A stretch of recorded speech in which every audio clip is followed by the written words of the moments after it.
listening to a special interview segment for the official podcast for WrestlingNewsSource.com.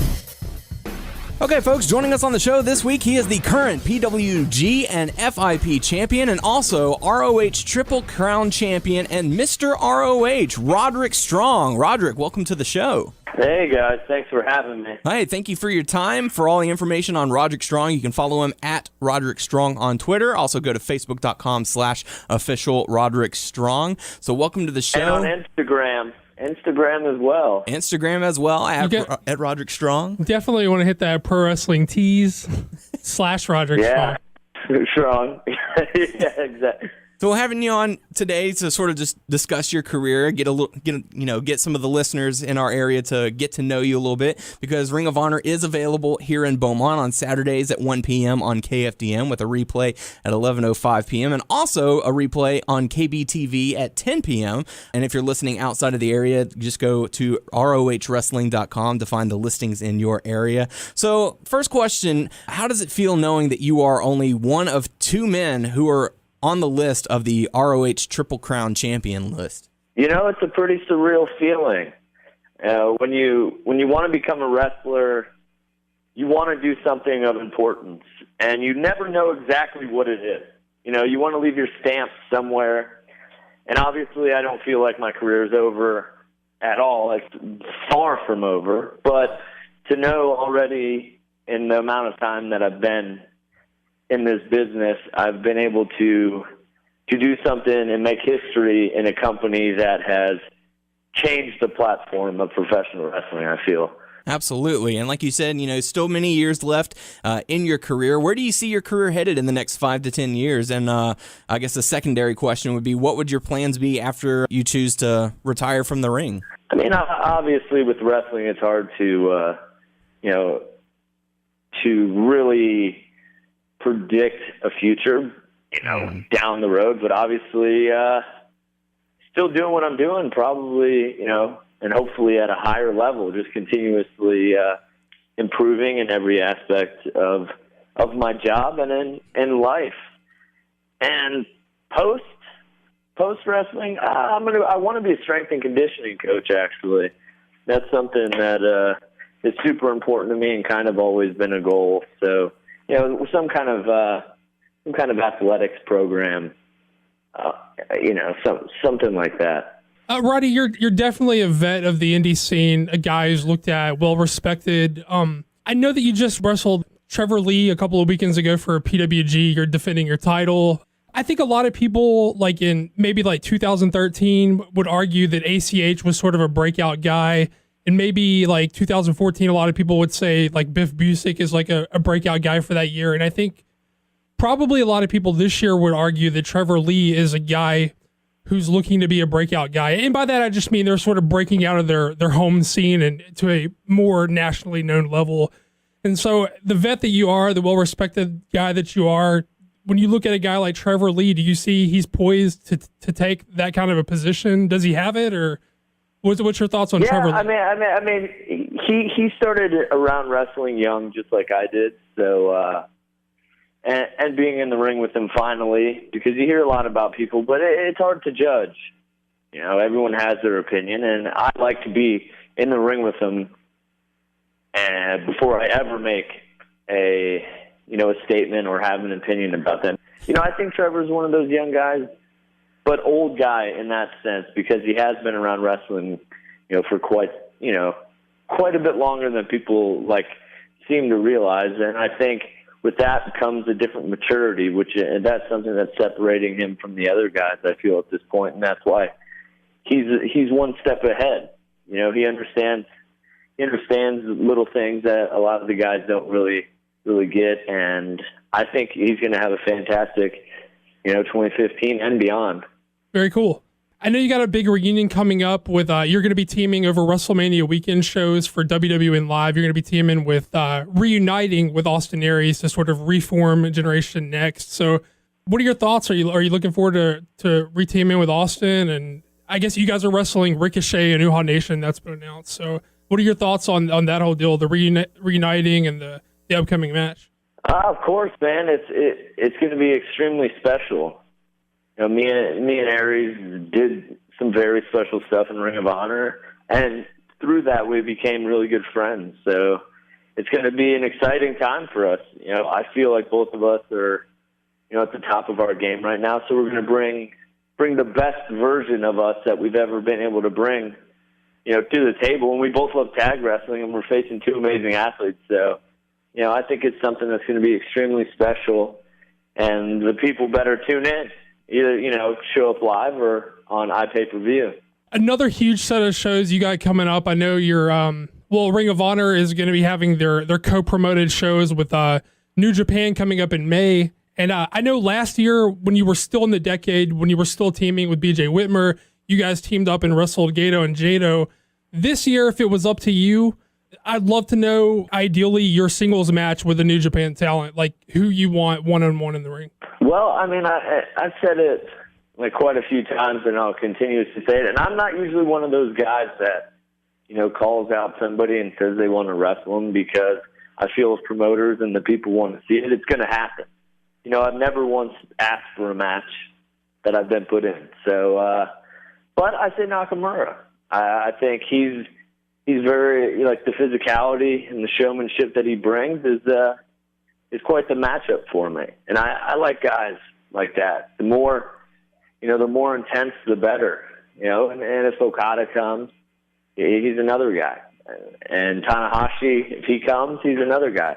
I got the opportunity to wrestle him when I was with TNA, and obviously both of us are a million times better than we were when we wrestled our Explosion match. So, I just kind of like to get my hands on any of them. I feel my style is a good matchup for any of them. You're speaking a little bit about physicality, and you're known for a lot of things. You're known as the Messiah, the backbreaker. You're also known as an extremely hard, chop guy. So you don't have to out anybody or name any names, but has anyone ever asked you, hey, man, just lay off the chops, please? It's happened here or there. But, or try not to do as many. But, and it's hard when a lot of that is second nature, and it's part of your offense, and it's just tough. Sometimes you can't help what you do. Right. We sort of mentioned the decade a little while ago, and you're not with the decade anymore. You're feuding with BJ Whitmer. No, that is over. Well, so I'm no longer doing that. Okay, I'm sorry. I wasn't 100% sure if the 13th anniversary show, if that was the blow-off match or what. So sorry about that. No, it's okay. I'm just messing with you. But yeah. But when you were with the decade, was there any part of that angle and that gimmick that was personal for you, in the sense that the decade sort of built on the foundation of fans getting real excited when guys move on to places like WWE, or even fans getting excited when guys are coming back from places, you guys being guys that have been there constantly through the years, like you said, for a decade. Is there any part of that was personal for you, maybe feeling underappreciated or undervalued at all? I mean to a point. But I feel like with anything, if you're anywhere for a long period of time, I think people tend to forget, not necessarily, not exactly what you've done, because I don't want to live on old merits, but exactly what you're doing, and if you're good at your job. So a little bit, but for me, it was more motivation when people would come back, because I really do feel like I am the measuring stick of Ring of Honor, and I pride myself on being able to be the best in-ring performer that I possibly can be. And if those guys come back, when I face them, it's basically me challenging them. I understand, are they good? Can they hang? Are they on the level to be the top guy that people want them to be here? So it becomes personal in the sense of it becomes a challenge for me, to prove to people and myself, Right. Very cool. And speaking on some of the guys who, are coming back to Ring of Honor, such as your AJ Styles and Samoa Joe, you spent some time in TNA. What are your thoughts on the direction that they've taken recently? I mean, it seems sort of like Ring of Honor has become bigger in TNA now that guys like Alberto El Patron, AJ Styles, Samoa Joe are reappearing. It's, ROH is getting that bigger feel now. I think they did I think TNA has done what is best for them, for growth, for one, just to level out, and two, possible growth in the future. And it seems like Destination America is super behind them. I'm not sure exactly who owns the station, but, they promote it very heavily, and that's good to see. I mean, I have friends there, and I have guys there that I really enjoy watching perform. So, I hope, Ring of Honor rises as high as we possibly can, and because it's fun competing and seeing who has the better product and pushing each other, because like I was saying, we do have, friends that work there. So it's like, who can tear it up this week, so on and so forth. So I hope the best for them. Yeah, I mean, it's the best. It's great for the fans, and it's just great for my friends. Very cool. There seems to be a recent surge of popularity of wrestling in America with new promotions over the last year, like Lucha Underground, Global Force Wrestling, even New Japan from their pay-per-view in January got a lot of people buzzing. So what are your thoughts on these promotions? Well, I don't think you can call Global Force a promotion, but I'll agree with Lucha that. Underground. You have to actually run a show, and everyone's kind of said that. And I hope it does get off the ground, and I hope they do run shows because we're saying it's good for professional wrestling to have the best quality, wrestling that they can have out there. I've watched Lucha Underground quite a few times, and I enjoyed it. It's obviously a different product, and it has its own niche, and that's good. That's good. It kind of gets tedious and repetitive with everyone trying to be, on the level of WWE when they come out. And that's one thing I think Ring of Honor's done well with is keeping itself separate and continuously just trying to improve and be the best at what they do. So I think it's exciting time for wrestling fans and wrestlers. I mean, I'm a huge wrestling fan myself, so the more wrestling, the better for me.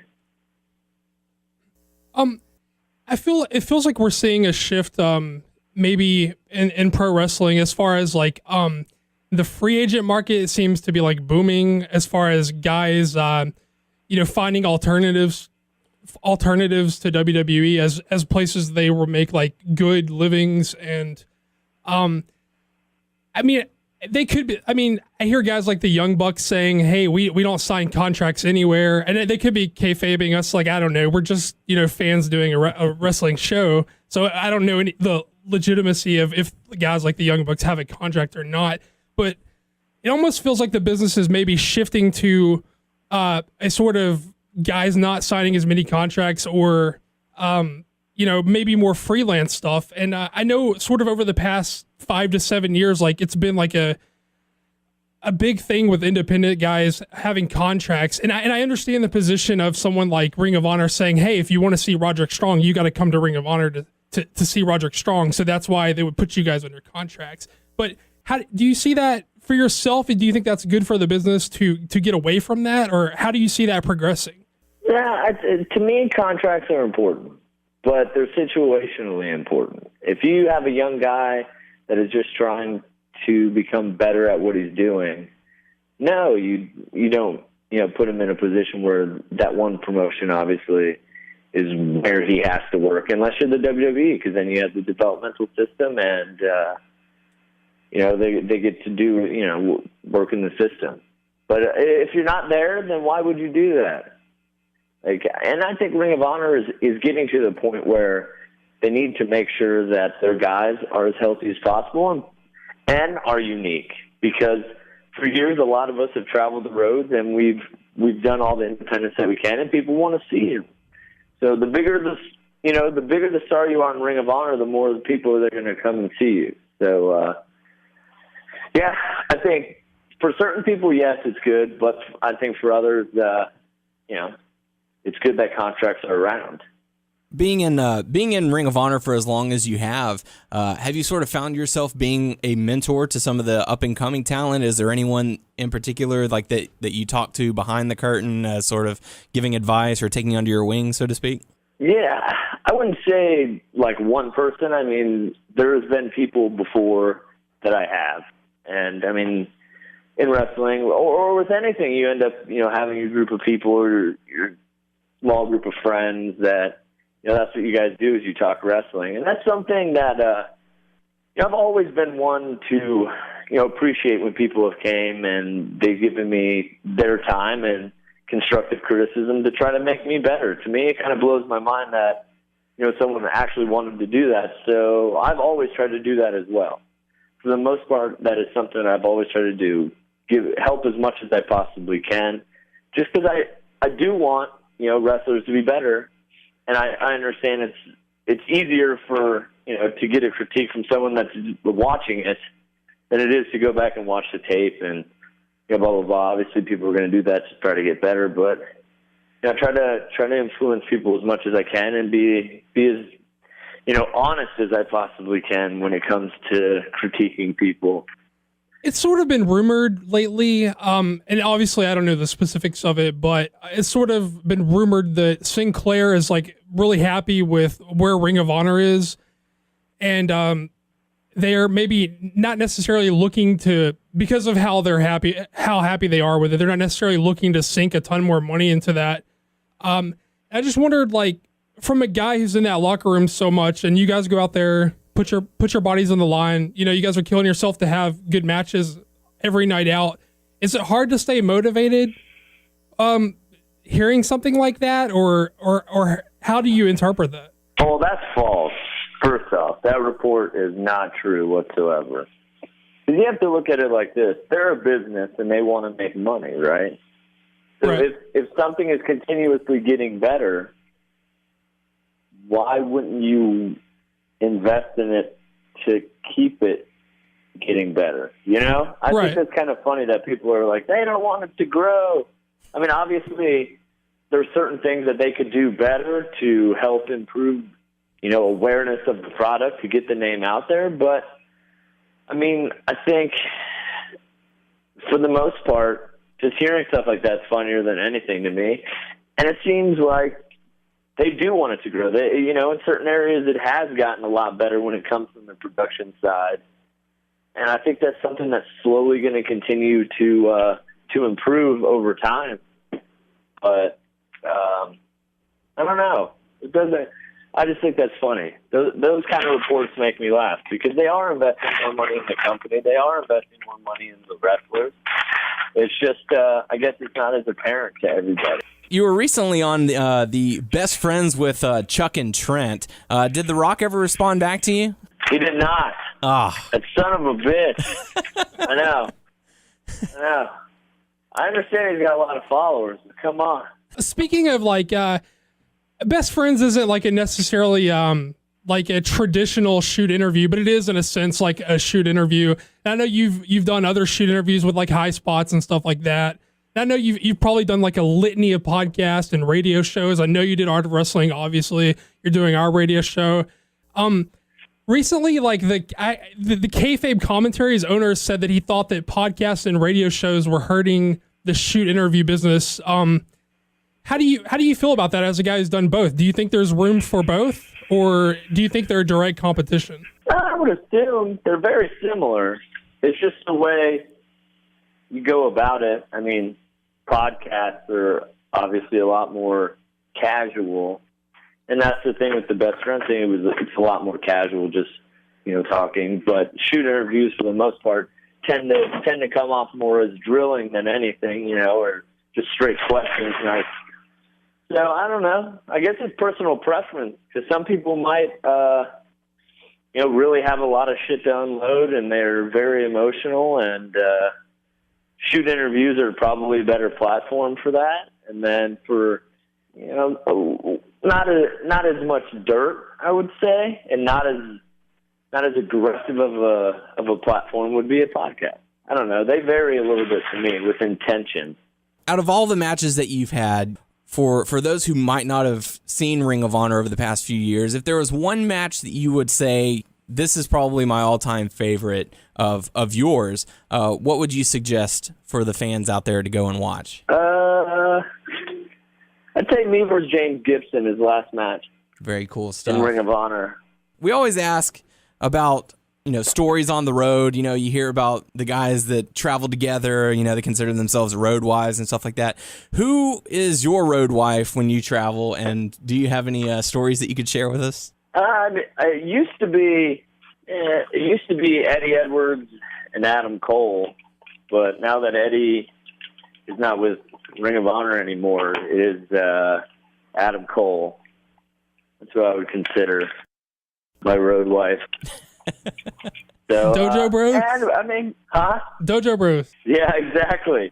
That was a real thing. We were really friends like that. And road stories, I'm trying to think of one that would be appropriate. Oh, man. I mean, the biggest thing for me is we're just all goofy, so we all kind of have a very similar personality, but different in certain ways. Adam's more of the serious guy out of the group, and I mean, I'm just off my fucking rocker. and Eddie's a good mix. Eddie's a good mix of both. I mean, there's a ton of stories of going out and just having fun. Most of the best times come when we just plan random like dude trips and go have some fun. This is sort of random and off topic. Well, not off topic, but this is sort of out there. It's just something I gotta ask. How did you get cast as a frat boy on Hulk Hogan's Micro Championship Wrestling? How did that whole thing come about? Cabana got a hold of me, and Kevin Kleinrock was helping with that. And they were filming at Joe Gomez's house, which was literally like 3 minutes away from where I lived at the time. And they just asked me if I knew any like fraternity people or anything. So I did. I got them in touch with some people, and then I ended up like going just to go. Obviously, it was right near my house. And they're like, "Hey, you want to be a part of it? You want to be ahead of this?" And I was like, "Sure, why not?" I mean, I didn't know exactly what it was going to be, but that's it. Just friend of a friend, and they needed somebody to do something, so I just did it. It was one of those things that I found pretty interesting because they ended up airing it so much later than when they filmed it. It just happened to be around the time that I was Ring of Honor World Champion. It was ridiculous. Yeah, I just remember. I remember watching it, and you're like, "Holy crap, that's Roderick Strong! What is he? Why is he a frat boy?" Yeah, right. Well, I just I accepted it too to just feed into that label that everyone gives me, because I look a certain way. It's like, oh, the guy's definitely a frat boy. He drinks beer. Unbelievable. Very cool. Well, Mr. Roderick Strong, it has certainly been a pleasure. We certainly appreciate your time for coming on the show. For all information, go to Twitter at Roderick Strong, Instagram at Roderick Strong. You can go Facebook.com/official Roderick Strong. Pro Wrestling T/Roderick Strong. Come on, man. Don't leave the shirts. Absolutely. Got to make sure you hit them all. So, Roderick Strong, it has certainly been a pleasure. We thank you for your time. Thanks a lot, Roddy. Thanks, guys. That was fun. Have a good one. All right, you too. Bye-bye. Bye.